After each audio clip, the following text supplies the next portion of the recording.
Howdy, hi. This is Dear Job Sports WNBA Picks and Predictions for Friday, August 14th, 2026. Taking a look at every single game on the slate. Let's get into the video. All right, so previous day, we go 2 and 5, bringing our season record to 269 and 281. Honestly, the most important thing that happened today was two people were released from federal prison.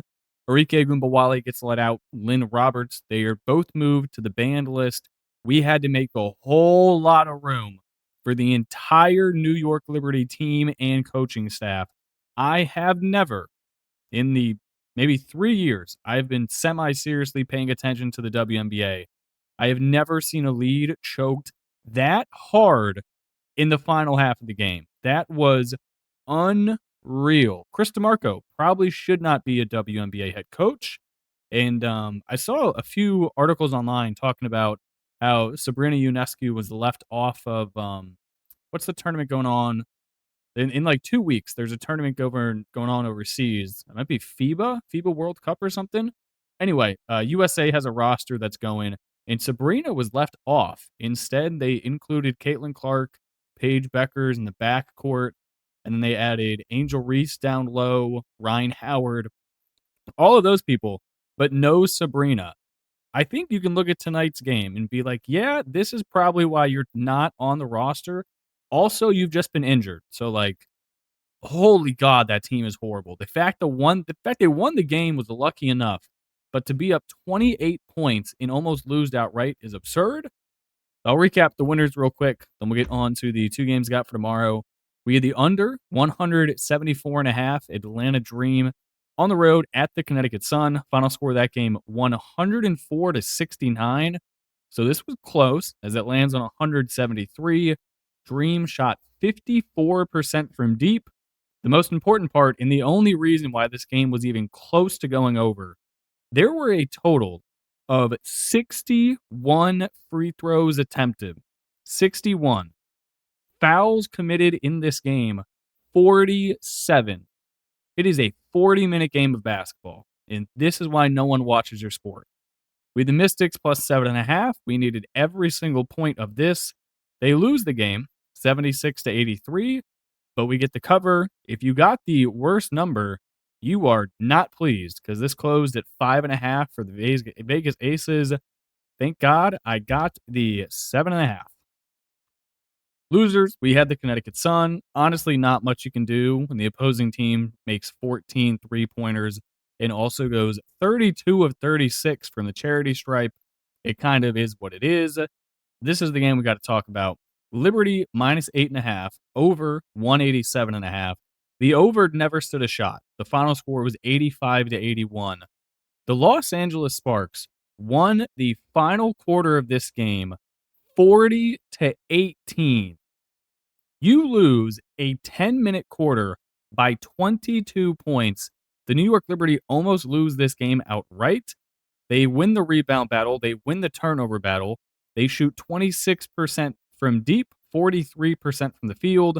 So they lose both of the field goal percentages. How do you almost choke this game away completely? I'm looking at the plus minuses for everyone. Stewie had a -9.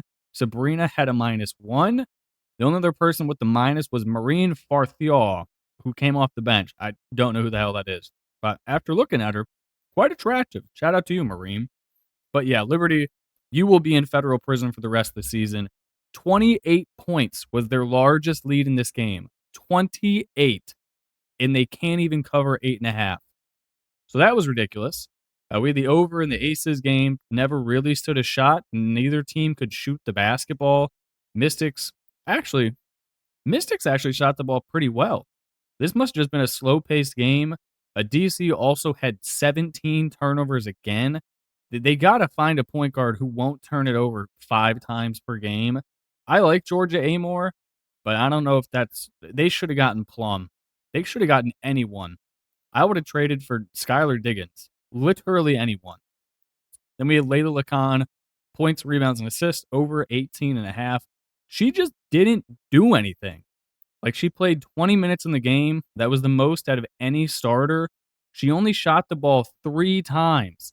She went 2 of 2 from deep. Here's a thought. Shoot the ball more. Your team sucks. Sanaya Rivers went 1 of 8. Kennedy Burke went 1 of 5. This chick named Nell Angloma, she went 1 of 5. Diamond Miller went 0 of 3.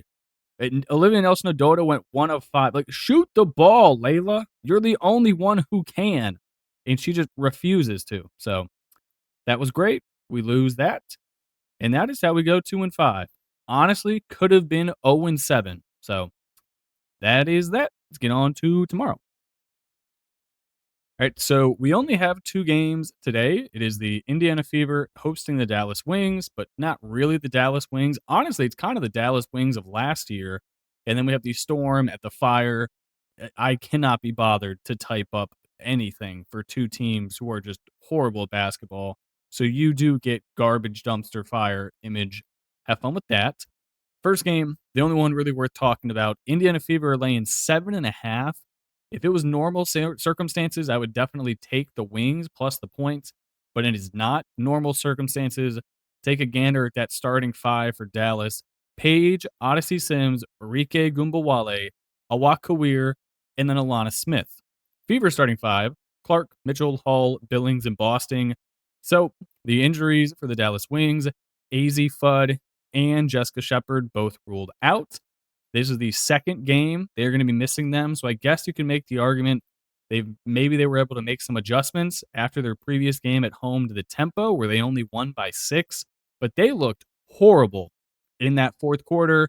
Their defense was bad. Their offense basically only ran through Paige. That's why I said it's very similar to last year's team. Like, yes, you have new pieces. Alana Smith, Awak Kawir, having both of them is nice. Odyssey Sims makes a good addition to this team, but it is quite literally just Paige. Like, Alana Smith is not shooting the ball. Awak Kawir is not shooting the ball. Enrique Gumbawale, who knows what you're getting from her on any given night? She could go for 30, or she could be a negative 30 in the plus minus chart. The Fever, they've kind of been rolling 7-3 in their last 10. If you have not been paying attention to what's happening off the court with this team, I think you're missing out. Steph White basically called out every single reporter who said bad things about her and just told them to F off. They said, I'm always going to defend my players. And then Sophie coming in came out and said, I also feel as though Steph White respects me. Because after Sophie got the hard foul on her by Dejanay Carrington, Steph White was like, no, Dejanay is a good player, and that was just a hard foul. And then clearly people on the internet were like, Steph, like, that's weak. You should not be saying that. You should defend your player and go after Dejanay. And that caused a whole scene. Steph White spoke about it. It looks like it kind of united this Fever team. Regardless, I really don't like to talk about off-court drama, but I feel like it was worth mentioning. Fever, they're rolling. I will take them. And the over. Then the next one, really not sure how much it's worth even discussing this. It is the Portland Fire on the road at the Storm. I'm taking Seattle minus 130. This might be the first time they've won back-to-back games all season if they can pull it off. Sure, why not? The Fire are not good. The Storm are not good. This game doesn't matter. I will take Seattle. Do not bet this game. It's horrible. Actually, you can bet this game. Here's what you should do. Take the player prop, Dominique Malonga. She is an animal. She's 20 years old. In 3 years, actually, how old is Asia Wilson? I think Asia's like 29 or 30. In 5-ish years, Dominique Malonga will be the best center in the WNBA. She's probably going to be the second best center come next season. She's an animal. If she can develop more consistent, deep outside shooting, you're not going to be able to stop her. She's fantastic out of the pick and roll. She's fantastic down low with her footwork.